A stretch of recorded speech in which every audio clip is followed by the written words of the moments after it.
En la sección del día martes es una lección que realmente es muy significativa y grandemente poderosa, porque en ella nos enseña un contraste entre lo que son las cosas pequeñas, son grandes, y como dice aquí, son pequeñas, y está entre comillas, lo cual significa lo contrario. En otras palabras, que parecen pequeñas, pero que en realidad son grandes cosas.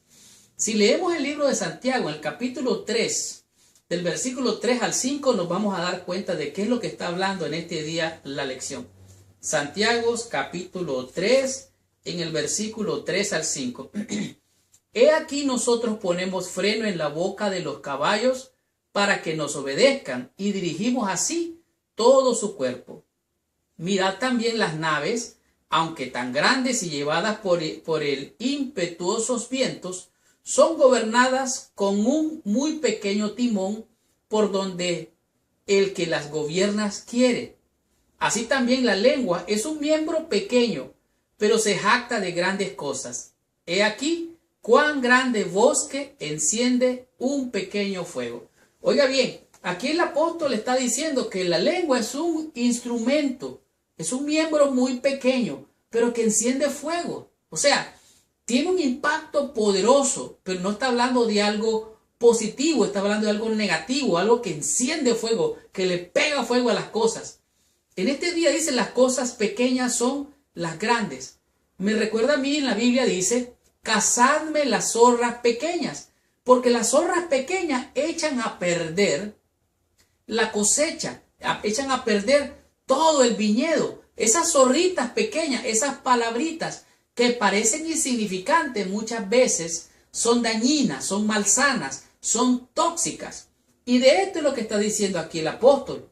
Piense cómo un caballo se le pone en la boca, dice, yo diría en el hocico, se le pone un freno para que cuando el caballo va a lo mejor en lo más recio de la carrera pueda ser frenado. Y de igual manera, la nave, por muy rápida que vaya, entre más rápida, si no lleva una dirección, más desastroso puede ser el golpe o las consecuencias que puede haber. De tal manera que tenemos que tener una inteligencia emocional. Tenemos que tener el control de nuestras emociones. Si tú tienes el control de las emociones, si yo tengo el control de las emociones, nada de esto nos va a pasar. Tanto el freno en el caballo como en el timón de una embarcación son muy pequeños comparados con lo que controlan. No obstante, como un leve movimiento de la mano, la dirección del caballo o del barco puede cambiar completamente. O sea, usted puede cambiar de conversación con tan solo cambiar la manera de ver las cosas. Cuando usted cambia de ver la manera de ver las cosas cambian. Las cosas cambian cuando usted deja de verlas de la manera que usted la ve o de la manera que yo la veo. De tal manera que tenemos de tener palabras que sean apropiadas, una mirada que sea apropiada, un gesto que sea apropiado, que sea congruente. Nosotros tenemos que parar de tanta agitación, tenemos que oír y pensar. ¿Qué es lo que tenemos que hacer en ese instante, en ese momento? No reaccionar de manera irracional como reacciona un caballo. Hemos de actuar de manera inteligente, sabia, prudente y yo diría, no instintivamente, sino con la razón. De tal manera que hemos de parar, oír, pensar para poder actuar. ¿Qué es lo que estoy recibiendo? ¿Tengo que huir de este lugar? ¿Tengo que quedarme? ¿Tengo que defenderme? ¿O tengo que irme de este lugar? Es muy importante. Si tenemos que confrontar la situación o tenemos que retirarnos. Así es que, como dice Proverbios, cazadme las zorras pequeñas. Cuando se cumplió el tiempo de que Jesús fuera recibido arriba, dice el libro de Lucas, mandó a sus discípulos, él se vistió, se puso un traje como que iba para Jerusalén, pero tenía que pasar por Samaria. Y cuando los samaritanos lo vieron vestido como judío, entonces lo rechazaron, no lo dejaron entrar. Y los discípulos dijeron, Señor, ¿quieres que mandemos que caiga fuego del cielo y los consuma como pasó con Elías? Ellos pudieron haber hecho eso y Jesús pudo haber hecho eso. Pero Jesús respondió, vosotros no sabéis de qué espíritu sois. Yo no he venido aquí para hacer perder las almas, dijo Jesús. Él era el hombre prudente. Él es nuestro ejemplo. ¿Qué tenemos que hacer? Parar, oír, pensar antes de actuar. antes de confrontar o reaccionar.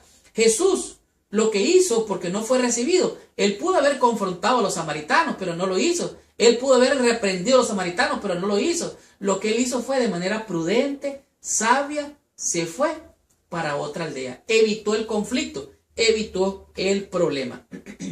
En el calor del momento, cuando los sentimientos arden y piden que nos defendamos, podemos recordar el ejemplo de Jesús y en forma figurada irnos a otra aldea. Váyase a otro cuarto, váyase a la casa del vecino, sálgase de la casa, no confronte. Déjeme decirle que yo soy una persona realmente emotiva. Yo creo que muchos de ustedes ya lo saben. Soy realmente motivado de manera emocional. Y leer la Biblia me apasiona, actuar me apasiona, hablar me apasiona. Y cuando me toca discutir, discuto apasionadamente. Pero algunas veces me traiciona la razón y entonces puedo decir lo que no conviene. Puedo decir algo que ofenda a alguien. De tal manera que muchas veces lo que tenemos que hacer es retirarnos de ese lugar, no hablar, no confrontar, sino hacer lo que hizo Jesús. De manera prudente se fue a otra aldea. No pensemos que las palabras chiquitillas o muy pequeñas no son grandes, son muy significantes. Agarre el control de su vida, como del timón, para cuando tenga que enfrentar situaciones. Si tiene que huir de ese lugar, si tiene que irse al otro lado, si tiene que callar, si tiene que oír nada más, sea sabio, sea prudente. Y yo le digo en el nombre del Señor que yo tampoco soy perfecto. Todos fallamos y fallamos en este punto. De tal manera que necesitamos, mejor dicho, que el control del Espíritu Santo viva en mí y que pueda yo hablar palabras de sazón, de aliento, de bendición, para que esas palabras pequeñitas o insignificantes no salgan de mi boca. La Biblia dice, ninguna palabra corrompida salga de vuestra boca. De tal manera que las cosas pequeñas en realidad, ante los ojos de Dios, son muy grandes porque el ángel está notando. Que Dios nos perdone y nos ayude a decir palabras de vida y de vida eterna. Continuemos con la lección de esta semana. Estudiemos la lección del día miércoles con el tema que es controlar el daño.